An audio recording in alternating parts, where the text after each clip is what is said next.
Hello, and we're live now. Hello, I'm John from Broadsheet. You're very welcome to Tomorrow Tonight. We're honoured to be joined by the Green Party's Dan Boyle, a Broadsheet columnist. Good evening, Dan. Good evening, John.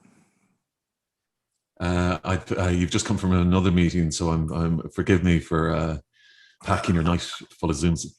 Such is life. Actually, the meeting came after a workshop on our heritage and biodiversity plan that started at 7 o'clock. So it's been one of those evenings. Most evenings are like that these days, I think.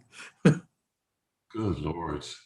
Good Lord. It's a busy time though, isn't it, Dan, in terms of well, it tends to be, but really. it's a weird situation. I long for actually physically traveling from meeting from A to B, because then you have to make judgments about what you can go to and what you can't go to. And the thing about Zooming and using platforms is that you get lulled into a situation where you can go to more than you otherwise would go to.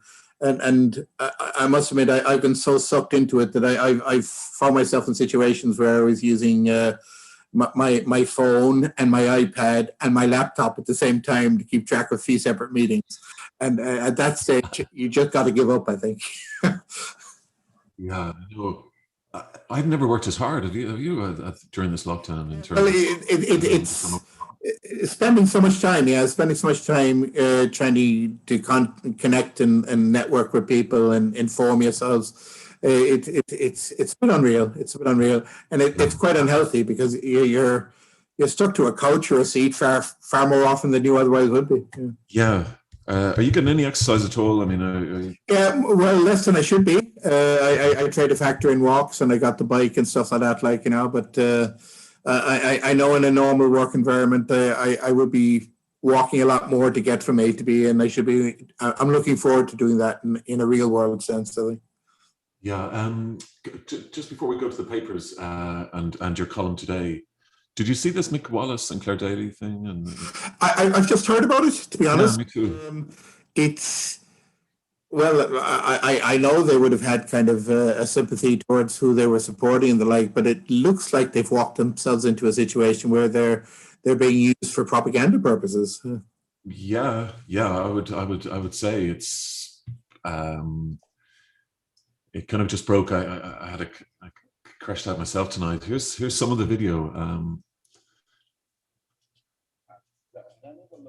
That's Claire, I think there. I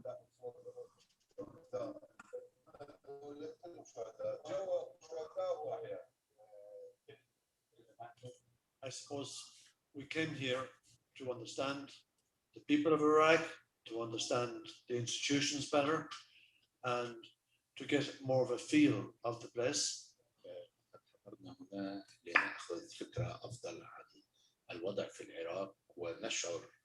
Being here, experiencing it, gives us more credibility, and it gives us more strength in addressing the challenges that face Iraq in the European Parliament. عندما كنا في get out of the place, the wishes of the Iraqi Parliament, and get out of the place. They should lead the country. There should be no foreign forces here that are, unless they have the permission of Iraq, and that has to change. But sorry. نحن نعتقد بأن international that Hashda Shabi upholds internationally strong message that came from today's meeting. It is extremely important that we know that Hashda Shabi upholds international law, which is basically what was explained to us. And yet the United States and many European countries, and obviously terrorists, have flagrantly breached international law on many occasions. So it demonstrated to us a very strong commitment to humanitarian and international law, which is incredibly important for us. لقد كانت من الأرض وبالأخذ بعين الاعتبار الحياة. Stop there for a second. Sorry. What the hell's going on there? No. Okay. Well, yeah, it's intriguing. I could have been wrong, but I thought I saw a poster of Ayatollah Khomeini. Did you? leader of the Iranian revolution in that shot, which for Iraq would be a foreign country intervening in its interference, I would have thought. But yeah, it's Ashad al-Shaabi in Iraq. I think they comprise about 40 militia groups, mainly Shia Muslim. So yeah, that's a nice field trip to Iraq. Very, very strange, no? Yeah, it's quite strange, and I don't know if it changes anything. I mean, I can understand their need to be informed, but there's also the ability to be used, and they seem to have fallen on a particular side of that particular conundrum, I think. Yeah. Just very quickly to your column today, Dan, it was about the Greenway and the way they treated their job, which was knocking down trees, but they seem to have, as we show there at the marina in Cork. There's a great quote that you said. Yeah. It's quite sad, really. It's I can understand the modus operandi and things like that, but it's all too typical, and it's far away from the way we should be treating these situations than we need to be. And I suppose it's getting that sensibility right. That's what I was trying to refer to in the column today. That we don't have to go in bullheaded. We don't have to go in using machinery and do things as quickly as possible. We can do it sensitively, and we can do it on a slower basis. And to do so, I think there'll be a better public buy-in if we were to do it that way, and there'd be a better understanding as well. But it wouldn't have happened without a lockdown. That was part of it. That was part of it, because I mean we do have legislation in relation to hedgerows and the like, and biodiversity, about March the 1st being a date as regards that this work shouldn't happen. But there are also qualifications, and local authorities and government agencies tend to overlook them. The OPW, which I've mentioned in a previous column, are notorious for it, and it's just a wrong approach, and we just need to be doing it differently. Yeah, and the OPW, funnily enough, last week we were talking about them, and the primetime show was going on. We hadn't realised that. Yeah, that they were being exposed for their spendthrift ways, and it's just another element to the arrogance that attaches to an established state agency that has a particular legal power that they know, unless it's changed, or the agency itself is changed, is going to carry on regardless. So we need to come up with legislative solutions and administrative solutions to make sure that this type of behaviour doesn't continue. And it requires a certain amount of political bravery, which, if you follow the Yes Minister series, is not necessarily a quality that's encouraged either in our civil servants or our politicians. No. I have visions of that concrete over the river, the Bride's River. Oh, the culverting, yes, yeah. Culvert, terrible.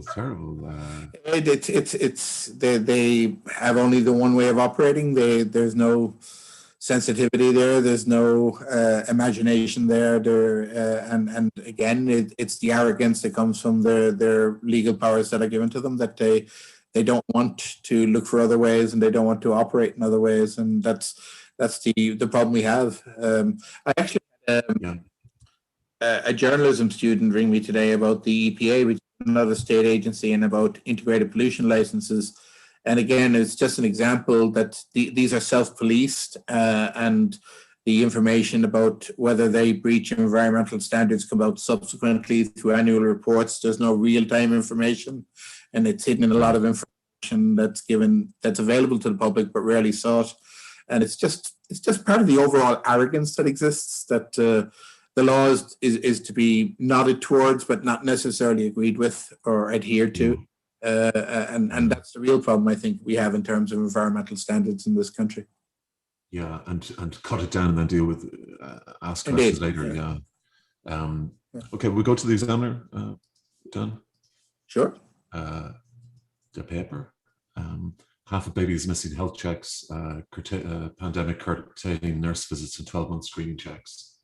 Well, I think you could say this in relation to any element of the health service. It is the effect of COVID that so much of the resources are being put towards dealing with COVID as an issue, as a health condition, as regards to not overwhelming the health service, that everything else in the health service gets put on hold and subsequently gets delayed, and the deadlines aren't met, and the queues in relation to it get longer. This story happens to be about pediatric healthcare and health checks, but it could be just as much about cancer care. It could be just as much about geriatric. Yeah. It's the dealing with COVID for the last 18 months. Exactly. Yeah.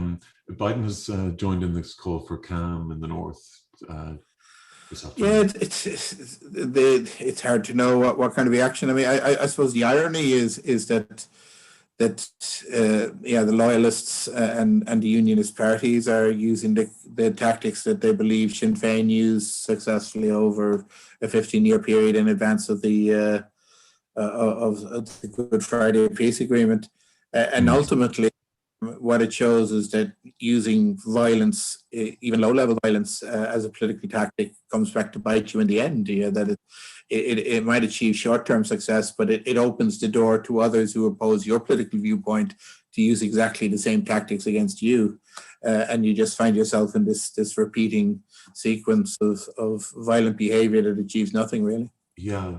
Did you not feel though that it's been a bit overstated? It could be just, there's lockdowns. People are, the young. That could be elements of it. That could be elements of it, and it's, as I say, it's low-level violence. It's burning of vehicles, buses, and some extent. Although shockingly enough, with a bus driver still in the bus. Is he okay? Itself, but what's worrying about it is children, literal children, as some under 10 years of age.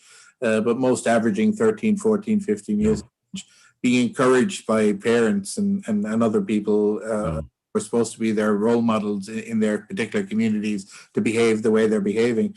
And that's no way for any society to be acting.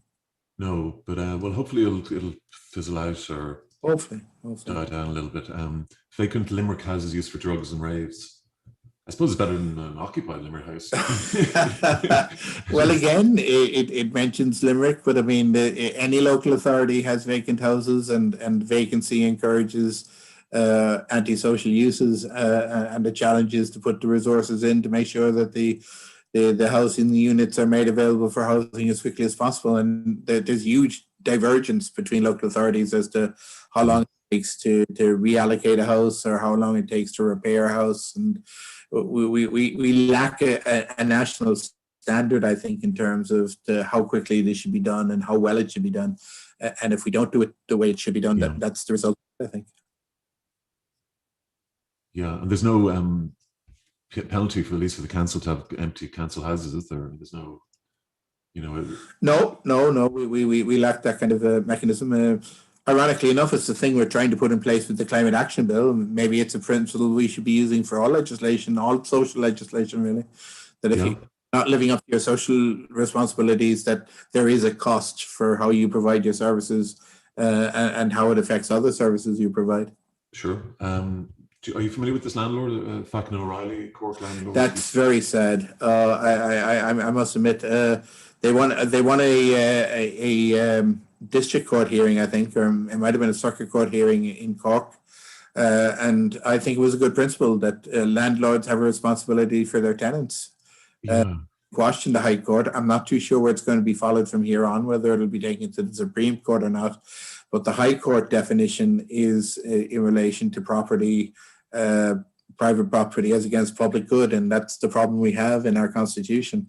That it's a lottery in terms of these cases when you take it to a legal case. Whether it depends on the justice involved as whether they'll interpret it a particular way or not. And invariably, it usually goes in the favor of private property as against the public good. And it's a balance I think we get constantly wrong in this country. Yeah, I'm slightly confused, Dan. Well, you see, this judgment was that tenants of this landlord had acted antisocially. Right. He was aware of their persistent antisocial behaviour, Okay. and lost a case in the lower courts. And the higher court has decided, the High Court itself has decided that he doesn't have that responsibility. I'm not sure that's the principle that most people would accept. Yeah, I see what you mean. So if there's like, if you're a landlord and your tenant is abusive to neighbors and you do nothing about it, or loud, you do nothing about it. Yeah. Well, the idea is that if you get your rent, you're indifferent to how your tenant behaves, and that shouldn't be a responsibility of renting a house. You know that you do have responsibility to your neighbors. You do have responsibility to a wider community, and part of that responsibility is making sure that you find proper tenants to your tenants. Amazing, isn't it? And that's a precedent now. I mean, before it was a bit more, it was more vague, was it? Or? Well, the district court decision, the circuit court decision would have been a precedent. The High Court decision is now a precedent. It's up to others to decide whether it should go to the Supreme Court or not. Interesting, isn't it? I think the Irish judiciary tends to go for private property as opposed to the public good, and I think maybe we should have a public debate about the constitutional provision, because I think most people would think the public good should have a higher priority in terms of how we should be having responsibility for property, not the owning of property, but how we should have responsibility for owning property. Sure. Well, good news for landlords anyway. As of now, yeah. As of now, the Money case, District Attorney vows I'll get justice for Jason. Nothing really to be said on that. Yeah, it's sad in the case that the children were quite young at the time of the original murder, and murder it was. I mean, he was drugged and he was bludgeoned to death. There was an offer, I think, of voluntary manslaughter that's been taken away, I think, and there'll be a retrial now. Right. But in a sense, having a second trial where the children themselves, who were quite young at the time, might be called upon as witnesses is almost cruel in itself. It's hard to see how it resolves the actual crime that was committed in the first place. Yeah, and also, well, he's not here to defend himself, and his character will be, dragged through the mud, I imagine. Utterly maligned. Yeah, and anyway, the Echo. This is again this fact now. That was the court case. Yeah, the same court case.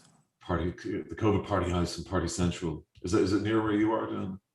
It's in my local authority area. I represent that area, and I represent the residents association that were taking the action. So it is difficult, and it does talk to a wider problem. Yeah. I know a lot of students are complaining about the residents association have put out circulars to landlords in the area, asking them not to rent the houses to students. But this in the context of student accommodation becoming more widely available, and that the character of the community itself has changed in the sense that, I mean, the preference is, regardless of who lives in the houses, that there's a constant population there, that it's a 24-hour population rather than a 9-month or a 5-day population that lives there. And has changed the character of the community, and that's really what people are asking for. Yeah, there's another story just on the. We were talking about the Blackpool flood relief scheme. The Minister for State with Patrick O'Donovan has appealed to objectors to the Blackpool flood relief scheme to reconsider their position. Well, John, I'm sorry for him. You're not. You won't move. No, I mean, I think there's every right to object and every right to oppose what's being proposed, because it's not in the interest of the long-term environmental health or even the community values that should exist in the area. And the minister is the Minister for State. He has a responsibility to speak up on behalf and support the OPW. But as we know from last week's Primetime Investigates, it's our RT Primetime program. It's an organization that deserves to be looked at critically and deserves critical situations that it puts itself in. So I do not support his call for removal of anything. Someone so unkind. You've got them rattled anyway. To save the authors group has, galvanized. It's moved up slowly. I think they've passed the 5-figure amount now, which is about half the money they need for a legal action in the High Court, and I'm sure the rest of the money will come. But it certainly appealed to the general public in Cork, and it's asking questions that otherwise wouldn't have been asked. So I wish it every success. It's great. The Daily Telegraph backlash over costs of tests for holidays. I think, I'm not too sure, but it's about 130 sterling each, or 120 sterling each. I think it's the same in Ireland. Yeah, well, it's the other price of Brexit. I mean, part of it is we've dealt with it in previous weeks. The people who didn't apply for residence in Spain being asked to come back to Britain. Now it's people who want to go on holidays to Spain, finding that maybe the costs will be doubling because of these unforeseen and additional costs. You don't have freedom for movement. This is the price that's going to be paid. I think the second story is a bit more interesting about the Chancellor of the Exchequer and David, which is also something that's been bubbling up over the last few weeks. They've brought out some freedom of information on it, and some of it is quite intimate in the sense that the Chancellor of the Exchequer has been saying that he has intimated that he would look after David Cameron and the organisation he was representing. So I think that might get its legs yet. Yeah, the classic Johnson leak, if ever I saw one. Well, exactly, because I think you're right, because Johnson wants to be Prime Minister, and he probably perceives the Chancellor as being his most likely challenger, and anything that does down the Chancellor does him well. Yeah. Looking at it, but it's nothing to do with the welfare of the nation, that's for sure. No. And kicks Cameron as well while he's at it. Biden rams the pressure on number 10 over Belfast rights. Other than wagging a finger, I'm not too sure what can be done. This is about loyalist and unionist sensitivities. It's about cultural touchstones, and I think we just have to find other ways of dealing with it, and try to find a willingness within the unionist loyalist community to accept that this way of behaving is not going to persist into the future. Right. It's hard to see it changing in the short term, though. No. Just again on the Cameron and these texts from Sunak. The Treasury refused to release the texts that they said they were private. Well, they've released some text. I mean, the second one was certainly saying that it was a personal one from Sunak to Cameron saying he would push as hard as he could to try to bring about the situation or to make the case that was being made by the organisation that Cameron was representing, which seems not unwary, but also could have been Sunak saying what he thought that Cameron wanted to hear and not doing anything about it subsequently. Yeah. Just interesting that FOI from Ken Fox to get personal text between, not personal text, but private, used on a private phone from Terry Prone and Noreen O'Sullivan was denied. So it's interesting that they're okay. Well, I think it needs to be a politician, possibly. Noreen probably has a political post rather than a civil service post, so maybe that's the distinction being made there. I'm not too sure. I think, that's interesting though, because Frances Fitzgerald was CC'd on a few of those. So, well, she was a minister. She was a minister. Yeah. So that's majority of Britons trust the AstraZeneca jab. Well, to be fair, I think even the European Medicines Agency trusts it. It's, but it also shows that the Norwegians in the first instance and the number of European countries that followed, including Ireland, were right to put a short stay on finding out the degree of risk that exists. And I don't think anyone is saying that the risk is significant, but that a risk exists, and it exists for certain people more than others. So as far as I can see, for most countries, we haven't made the full decision yet, but it seems that AstraZeneca is only being made available for those over the age of 30 and under the age of 55, it looks like at this stage. Yeah. Which is tough for the people who in Britain who got it over the age of 55. Yeah, but most of these agencies as well are saying that the second jab doesn't necessarily have to be the same vaccine as the first. Okay. They seem confident enough that most of the jabs can be made up from other sources. Fair enough. Biden announces a series of executive orders aimed at ending gun violence in the US. Well, at least he's addressing the issue. As with a lot of these things, he doesn't seem to be going far enough for a lot of the people who want to make significant changes in terms of gun culture in the States. But gun sales are through the roof as well, apparently. Well, that's the effect of it, in the sense that whenever you bring about a threat to the Second Amendment in the United States, it kind of encourages a certain cohort of people to get even more guns, to the horde of guns they own. I know. I got there's an ammunition drought at the moment, but they've got the guns with some of the bullets. Soon I pushed officials in Cameron lobbying row. I wonder that. Well, he told Cameron he did anyway. Whether he did or not is another issue. Maybe we'll see. Fair enough.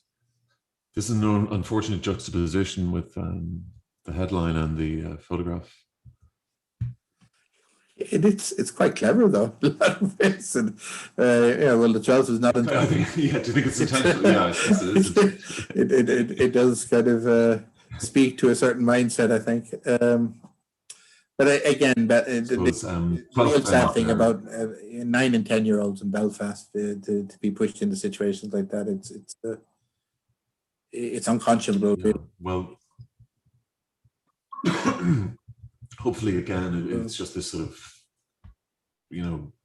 boredom mixed with everything. Just there could be those other elements. All right.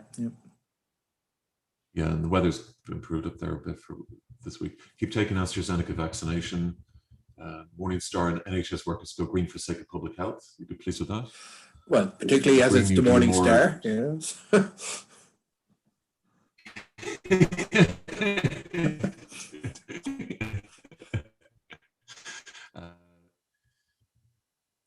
Makes a Green New Deal more urgent. I mean, I'm sure that's a different Green New Deal, isn't it? Is the Green New Deal the same? No. In fairness, I mean, in the States, what's Ocasio-Cortez is articulating, Bernie Sanders is articulating, is not too different from what European Greens are articulating. It's just in the context of the United States, it's presented as a red scare rather than a green scare. Right. Yeah. And basically, in social justice terms, they're quite modest demands in European social justice terms, but in America, they're seen as the devil incarnate. Yeah, they're very regarded as very extreme, with even among Democrats.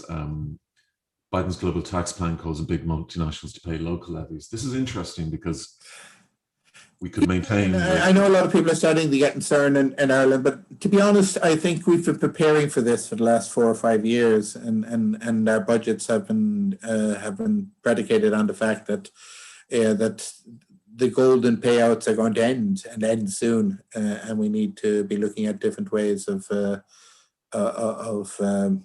trying to attract multinational investment that's not based on tax competition.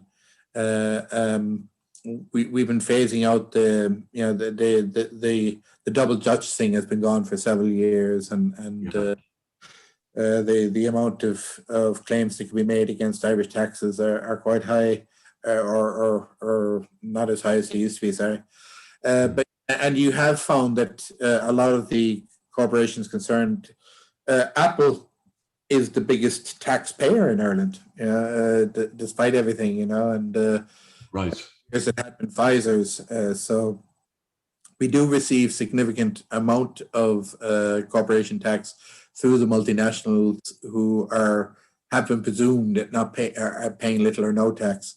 Now the tech companies, Google, Facebook, Amazon, these have been more successful in recent years, but I can't see that persisting over two or 3 years, because the Organization for Economic Development, OECD, they're coming up with an international agreement that's likely to be agreed in that 2 or 3 year period. That means that the pitch is going to be leveled a lot, and we're just going to confirm we're going to have to play by the rules of the new game, really. Yeah, and also there was something during we'll call it this period where we had the foreign, it was our big thing. Those days will probably wane a little bit now.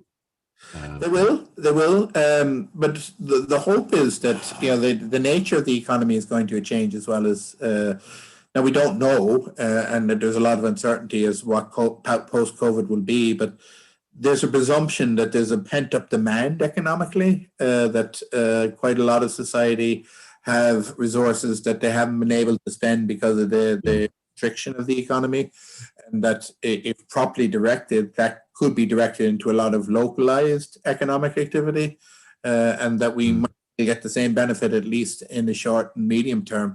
But there are a lot of policy decisions that the government needs to make that would encourage that. So it's going to be an uncertain time, but it might yet be a better economic time than what we were fearing. I mean, the obvious analogy is that after the Spanish flu in 1918, it was followed by the Roaring Twenties. Yeah. At the end of which there was the Great Depression, but I think that's stretching the analogy maybe too far. Yeah, and the end of which was World War II. So exactly. Exciting times ahead. The London Dublin Peel for Calm, that's the same thing. Yeah. Starmer struggles to equal Johnson's vaccine bans. That may change with AstraZeneca. Yeah, they've only started Moderna now, apparently, in the UK, and I suppose they're waiting for Johnson & Johnson. But their strategy was based on having a preponderance, of AstraZeneca. So I think that may change their program a bit, I think. Yeah. And finally, the Daily Star, the UK Daily Star, sunbathing fights COVID. This is about vitamin D. Yes. And there has been a debate in Ireland about whether it should be made available in supplement form, and people should be encouraged to take it more regularly, because God love us, we're victims to constant rain and rare sunshine, so we need to build up our vitamin D somehow. There's something towards it. It doesn't rain as much as we think it does, and we do get a lot more UV light than we think we do. I mean, strangely enough, solar energy has the capacity of working quite well in Ireland, despite not having warm sunshine, but we get sunlight. Yeah. Do you take vitamin D? I don't. I take certain. I was ill about 5 or 6 years ago, and I had to take antibiotics for about 6 months, and it was the first time that I had taken any chemicals in my system at all, other than alcohol. And I think the fact that I had resisted them all through my life, it helped my recovery, to be honest. Right. And the antibiotics worked, but I do have a condition now that's not particularly serious, but does require me taking regular pills and the like. But I take vitamins, and I may be pale in complexion, and I may want for my system be upgraded in a lot of ways. But I think I take enough pills as it is, to be honest. Well, Dan, thank you very much for joining us tonight. Dan's column is on the site today. As I say, it's excellent, really good. I've enjoyed the last few local, getting all politics as local, but it really is important, Well, it's a Green Cork trilogy, so I don't think I'll have to think of another subject for next week. No. Well, thank you anyway, Dan. Thank